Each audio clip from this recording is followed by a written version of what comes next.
ನಮಸ್ಕಾರ, ನ್ಯೂಸ್ 18 ಕನ್ನಡ ಡಿಜಿಟಲ್ಗೆ ಸ್ವಾಗತ. ನಾನು ದಿವ್ಯಾ ಪೆರ್ಲಾ.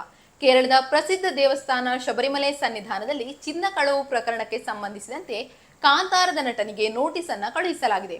ಕಾಂತಾರ ಸಿನಿಮಾದಲ್ಲಿ ರಾಜಶೇಖರ ಪಾತ್ರವನ್ನ ಮಾಡಿದಂತಹ ಮಾಲಿವುಡ್ನ ಸ್ಟಾರ್ ನಟ ಜಯರಾಮ್ ಅವರಿಗೆ ನೋಟಿಸ್ ಕಳುಹಿಸಲಾಗಿದ್ದು, ಈ ಒಂದು ಕೇಸ್ನಲ್ಲಿ ಅವರನ್ನ ಸಾಕ್ಷಿಯಾಗಿ ಪರಿಗಣಿಸಲಾಗ್ತಿದೆ ಎನ್ನುವ ಮಾತುಗಳು ಕೂಡ ಕೇಳಿ ಬರ್ತಾ ಇದೆ.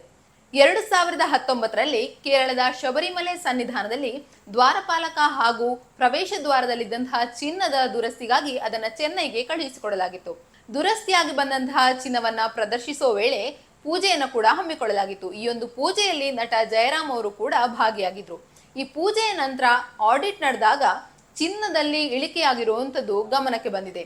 ಈ ಒಂದು ಚಿನ್ನ ಇಳಿಕೆಯಾಗಿರುವಂತಹ ವಿಚಾರ ಅಂದು ಕೇರಳದಲ್ಲಿ ಸಿಕ್ಕಾಪಟ್ಟೆ ಚರ್ಚೆಯಾಗಿತ್ತು. ಅಷ್ಟೇ ಅಲ್ಲದೆ ಈ ಒಂದು ಘಟನೆಯ ನಂತರ SIT ತಂಡವನ್ನ ರಚಿಸಿ ಈ ಪ್ರಕರಣವನ್ನ ತನಿಖೆ ಮಾಡಲಾಗಿತ್ತು. ಈ ಒಂದು ಪ್ರಕರಣಕ್ಕೆ ಸಂಬಂಧಿಸಿ 6 ಜನರನ್ನ ಅರೆಸ್ಟ್ ಮಾಡಲಾಗಿದ್ದು, ಈಗ ಜಯರಾಮ್ ಅವರಿಗೂ ಕೂಡ ನೋಟಿಸ್ ಕಳುಹಿಸಲಾಗಿದೆ.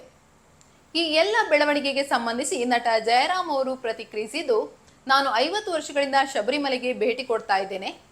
2019ರಲ್ಲಿ ಆ ಒಂದು ಮೂರ್ತಿ ಏನಿದೆ ಅದನ್ನ ಪ್ರದರ್ಶಿಸುವ ವೇಳೆಗೆ, ಪೂಜೆಯ ವೇಳೆಗೆ ನನ್ನನ್ನು ಆಹ್ವಾನಿಸಿದ್ರು. ನಾನು ಆ ಪೂಜೆಗೆ ಹೋಗಿದ್ದೆ. ಆದ್ರೆ 5 ವರ್ಷ ಕಳೆದ ನಂತರ ಈ ರೀತಿ ಸಮಸ್ಯೆ ಆಗುತ್ತೆ ಅಂತ ನನಗೆ ಗೊತ್ತಿರಲಿಲ್ಲ. ಅದೇ ರೀತಿ ಈ ಒಂದು ಘಟನೆಯಲ್ಲಿ, ಈ ಒಂದು ಪ್ರಕರಣದಲ್ಲಿ ನನ್ನ ತಪ್ಪಿದೆ ಅಂತ ಆದ್ರೆ ಅದರ ಪರಿಣಾಮಗಳನ್ನು ಎದುರಿಸೋಕೆ ನಾನು ಸಿದ್ಧ ಅಂತ ಜಯರಾಮ್ ಅವರು ಹೇಳಿದ್ದಾರೆ.